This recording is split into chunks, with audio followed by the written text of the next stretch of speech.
Next stanza is, if we were not so single-minded. So I think you completely understand the meaning of single-minded. That means selfish. अगर हम selfish नहीं होते हैं about keeping our lives moving, अपने life को चलाने के लिए हम अगर selfish नहीं होते हैं, for once could do nothing, एक बार ऐसा कुछ भी करके, perhaps the huge silence, वो एक huge silence।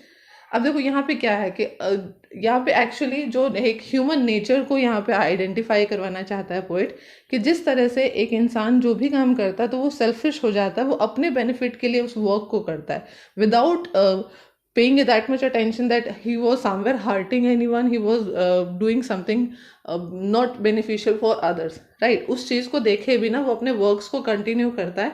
सो वो क्या कहता है कि अपने आप को जिंदा रखने के लिए या अपने आप को सर्वाइव करवाने के लिए अगर हम सिंगल माइंडेडली काम करते हैं, नहीं करेंगे और एक बार को ऐसा कोई एक्टिविटी नहीं करेंगे, परहैप्स अ ह्यूज साइलेंस, शायद वो एक टाइम की शांति। अब देखो सिंपल है कि क्या कहता है कि अगर हम कोई एक्टिविटीज नहीं करते उस तरह की, तो वो जो शांति होगी माइट इंटरप्ट दिस सैडनेस आप समझ गए होंगे कि वो उस सैडनेस को रोक सकती है of never understanding ourself and of the threatening ourself with death. मतलब उस शांति को, वो उस डिस्टर्बेंस को, उस सैडनेस को रोक सकती है जो डेथ से आती है। डेथ मैंने अभी भी बताया था, जो सैडनेस के बाद और आप किसी को अगर आप किसी का नुकसान कर देते हो, आप किसी को हर्ट करते हो अपने लैंग्वेज से, अपने कामों से, तो डेफिनेटली उसके माइंड में वो जो सैडनेस क्रिएट होगी, आप उस सैडनेस को रोक सकते हो। अब कई बार ऐसा होता है कि हम इंटेंशनली और अनइंटेंशनली वो हरकतें कर जाते हैं, right?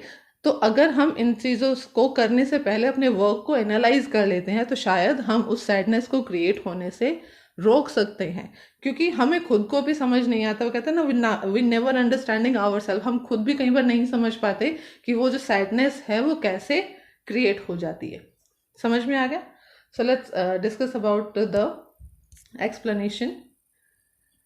All human beings work endlessly with the aim of completing all their tasks.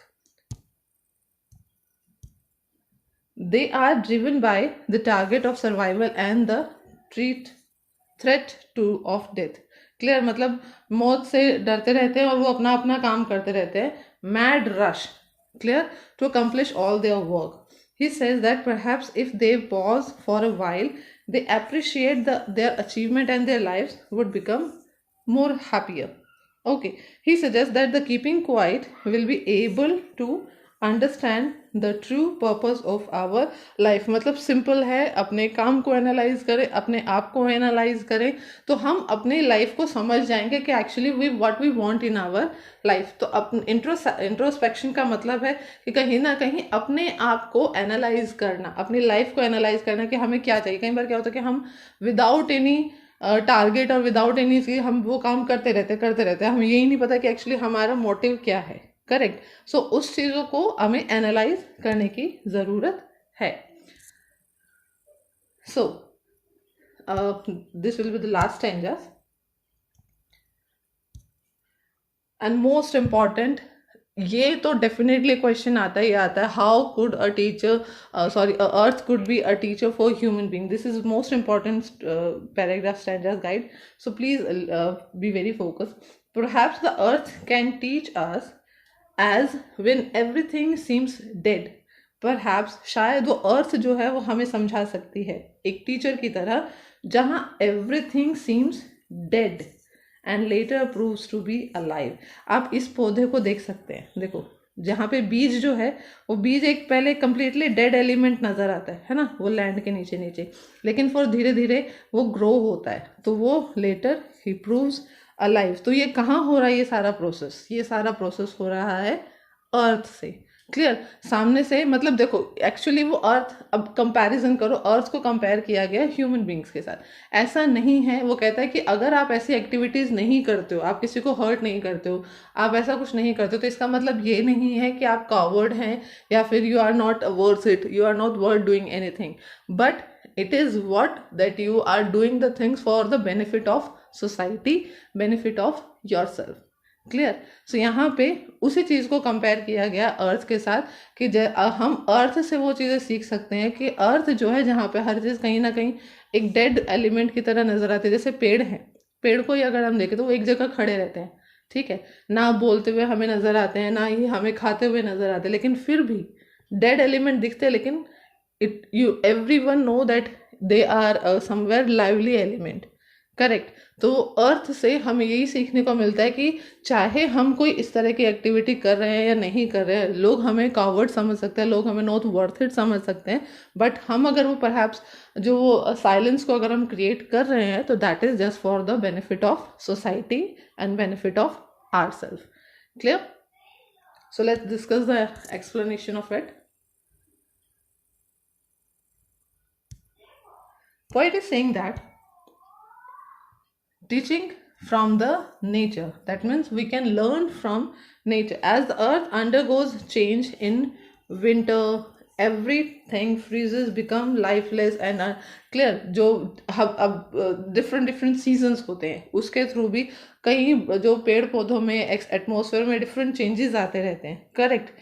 Lifeless नज़र चीज़ें आती लेकिन फिर भी वो एक life full of life elements नज़र आते हैं। वो कहते हैं कि वो चीज़ें होने के बाद again come back to life, वो फ्रीज हो जाते हैं वो समर सीजन में।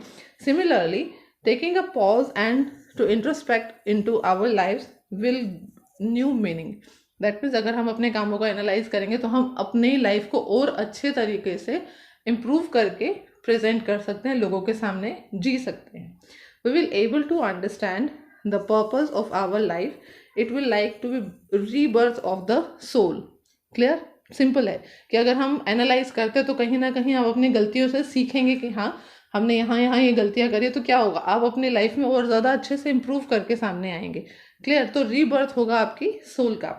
The poet has conveyed to all the people the purpose of this his message, and so he asked them once again to take a pause, count till 12 and वो कहता है कि क्या करें आप कंटिन्यू, मैं क्या करूँगा, मैं काउंट करूँगा, 12 काउंट करता रहूँगा और आप क्या करेंगे, आप अपनी लाइफ को इस तरह से अपने इंट्रोस्पेक्शन को कंटिन्यू करते रहेंगे, ठीक है। ही walks out of the scene, वो कहता है कि अब वो कहता है कि मैं I will count to 12 and I will go, मैं वो कहता है कि आप इसी तरह से एक्टिविटी करते रहिए और मैं 12 काउंट करता रहूँगा, ठीक है। तो एक्चुअली वो क्या कहना चाहता है, वो यही कहना चाहता है कि इस प्रोसेस को उस 12 सेकंड के लिए या 12 घंटे के लिए या फिर 12 महीने के लिए ही नहीं, अपने लाइफ लॉन्ग चीज प्रोसेस में ही इसको कंसीडर करें। Clear? So experience this for times to come, मतलब उस समय के लिए भी जो समय आने वाला है, उस समय में भी अपने आप को इंट्रोस्पेक्शन के अकॉर्डिंग जांचते रहें और अपने लाइफ में इम्प्रूवमेंट करते रहें।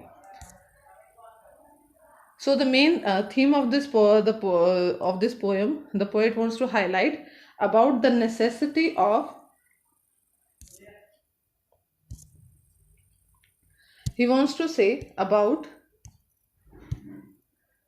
the necessity of quiet introspection and creating a feeling of mutual understanding among the human being. This is the theme of this poem.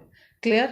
कि पोइट क्या बताना चाहता है कि इंट्रोस्पेक्शन क्यों इतना इम्पॉर्टेंट है आपकी लाइफ के लिए और लोगों को समझना क्यों इम्पॉर्टेंट है, because this is the only reason when we have a great life and good life and happy life with lots of piece.